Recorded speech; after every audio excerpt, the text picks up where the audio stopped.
congratulations on the film. Thank you. It's so much fun. Thank you. What did it mean to you to be cast in this role? It kind of continues to mean everything. It's all of the, not all of my dreams come true, but it is many of my dreams coming true, becoming reality, manifesting in front of me. Since I was a kid, I always dreamt about being a superhero. I think everyone does, at some point in our lives. Think, hope, believe, maybe. Certainly as an actor, I've always wanted to portray a superhero like this. And so those two things hitting super close to home in my wish list, really, I don't know, it makes me feel like I've won the lottery. It makes me feel like God really loves me. It makes me feel proud of myself, like I've worked hard, and I've over 20 years of a career built in all of this, and just incredibly grateful. Yeah. So when you put that suit on for the first time, what went through your head? Please, I hope they don't change their mind. I put on the suit and I was like, this is so real, I'm wearing a super suit, oh man. And I just got hired like 2 days prior, so there was a part of me that was like, maybe they're having like buyer's remorse. Sell it to them, Zach, sell it to them. I started doing a tap dance. I didn't. It was more of a soft shoe. You obviously play Shazam, who is sort of superhero alter ego of Billy. Mm-hmm. How much work did you do with Asher Angel, who plays Billy? We were fortunate enough to have some rehearsal time prior to us starting to film the movie. Asher was still being a superstar on his Disney show when we did start, so then we had to wait for him to come back kind of midstream to start shooting with him. But prior to all that, we got some rehearsal time in with David F. Sandberg, our director, and Asher being able to kind of go through some scenes and David direct him through those, and me just kind of observing. And then beyond that, we would go and have meals, like me and his family, and break bread and just kind of get to know the essence of who the kid is. Asher is such a sweetheart of a young man, and so talented. Like Justin Bieber, like he's like a little like pop star. He's gonna go take over the world. He'll soon forget. He'll be like, Billy who? No, come on. No, that's not true. He's got an essence that, and he and Jack both share, and a lot of the kids, they have that youthfulness still, and so that was helpful to kind of build from, borrow from them and be like, okay, how do I get young again? Last question. There's already a lot of talk about a sequel. Where do you want the character to go next? Wherever the people who hired me wanted to go next. I'll just be happy that they've decided that we get to do another one. But I suppose if I had to nail down, well, you know what? In the movie, and I'm not going to say anything because it would spoil it, but there are things that are being teed up in this movie that I think would be really fun to explore, should we be blessed enough to have an opportunity to do that. Congratulations on the film, it's such a blast. Can you talk a little bit about Dr. Sivana's backstory, and if you found it a little bit easier to put yourself in his shoes, because it's such a well-founded emotional core with the character? Well, I don't know if I found it easier. The audience might find it a little easier to understand, where he's come from. I think what makes him interesting and unusual is that the film opens with him as a young boy, and the choice that he's being asked to make and being rejected by the wizard, and you see that he's bullied by his family. So unusually you do get the sense that this villain, this evil bad guy, might have reason to be bad. What kind of conversations did you have with David about the character and your characterization of it? We mainly talked about how dark to go with him, because obviously the light side of the film, the humor, the comedy, the goofiness and all of that, which is just really, it's just so pleasurable to see all of that stuff. It's great fun. We had to work out, if we went that way, we would dilute the threat, so we went the other way.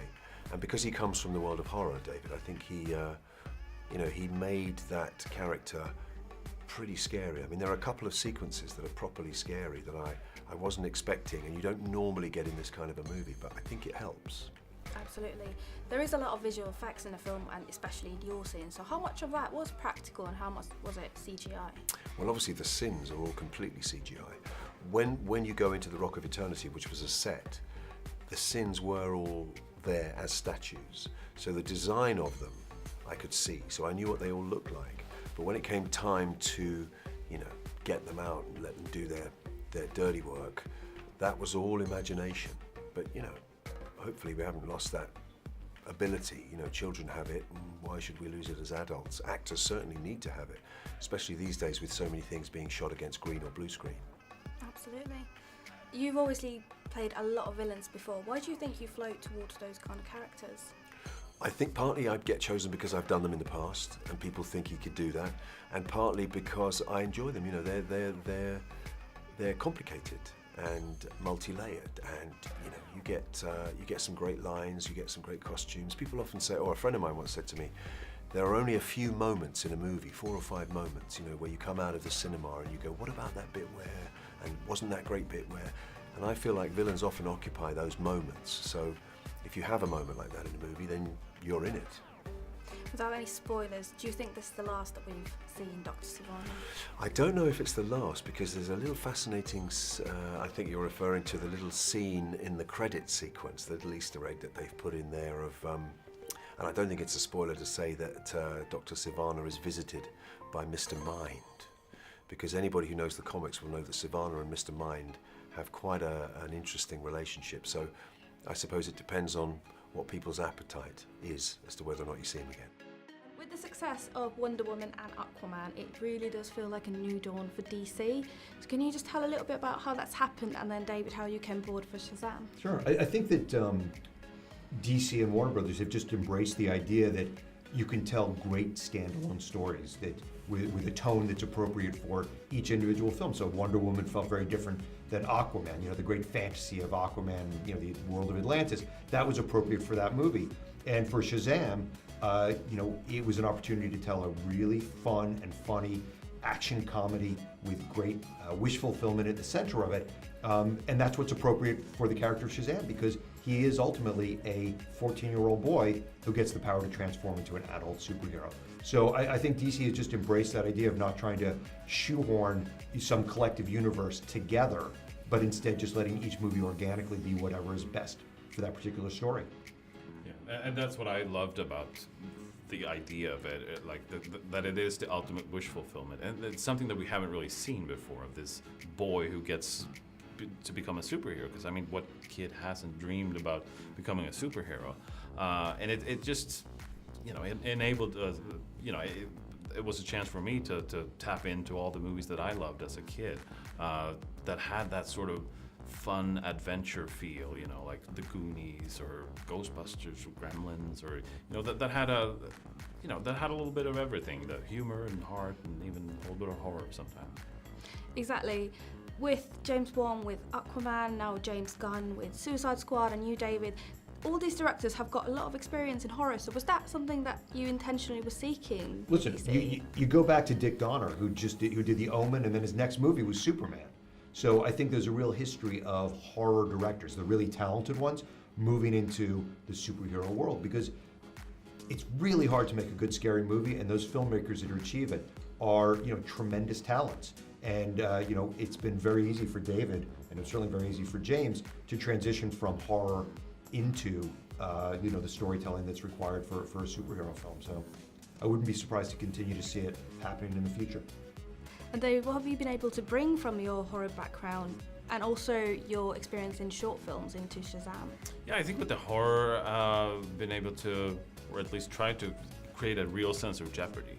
You know, that to really set up the bad guys in this movie to seem dangerous, so that when they threaten the protagonist of our story, we really feel, you know, we're scared for them. You know, like we want them to get out of this alive.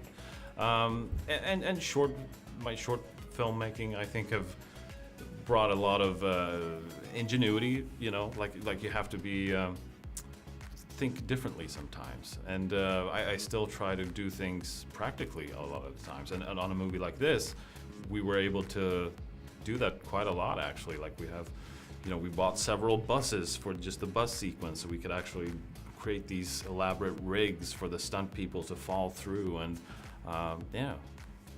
Fantastic. Do you have a favourite scene in the film that you want to share with people?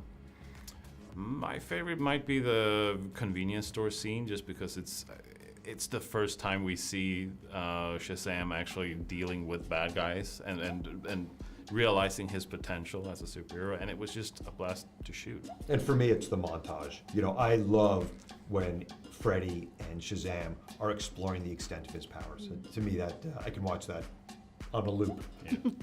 Fantastic. Thank you so much, and Thank you very much. congratulations again. Thank you. Thank you very much. Cheers. Thanks.